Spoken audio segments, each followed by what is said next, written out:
So I go to this very tiny community college called CANNES. It's mostly STEM focused, but they did have this thing called Campus Movie Fest. They go to different campuses around the US, and then they offer you, basically just say, borrow the gear and then do anything, make anything in a week. Then, we're gonna have premieres and all that jazz. And so, like, me and my friend were super excited because we love writing and filming and the behind the scenes creating part of it aspect. But that 1 week deadline was really probably at the worst possible moment.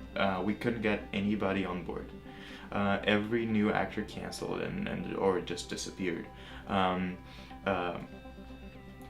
we had problems with the camera. We had to shoot the entire movie upside down.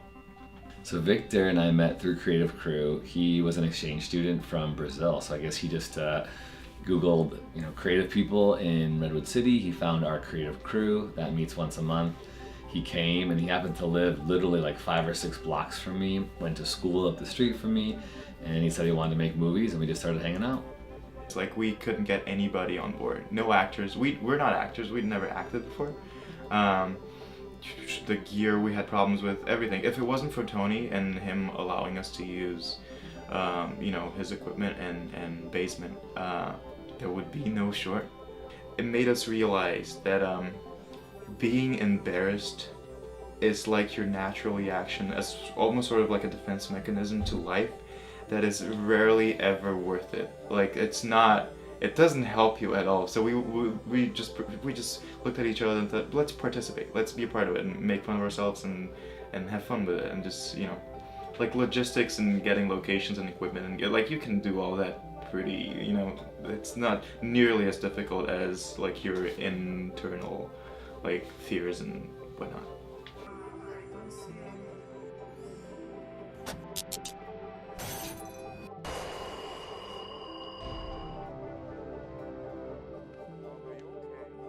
I still think it's a prank. Like, we had no intentions of winning at that point. We just wanted to be in it.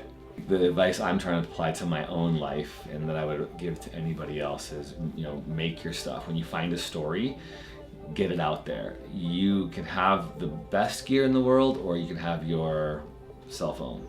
If you make something, you learn something. And that's the whole motto for Brave Maker, is bravely get your stories out in the world, because I believe brave stories change the world, but it's really making those stories that changes us. So the beautiful thing about being a storyteller or a filmmaker or a creative is, yes, it's important, the stories we're trying to tell, but that's only half the battle. The other half is what we learn in the process and the stories we get to tell because of what we learned. Victor has a great story now. Victor can share firsthand knowledge of what it takes to face your fears, problem solve, because every filmmaker has tons of problems on set. Things break, things don't go right, people show up late, people don't show up at all, and he's got all that stuff. And now he's got a great film as well as a cool story where he got to travel all the way around the world to screen it. So I'm super pumped on him, and I would say to any filmmaker, just make stuff, write it, face your fears, get it out there, learn, and share the story.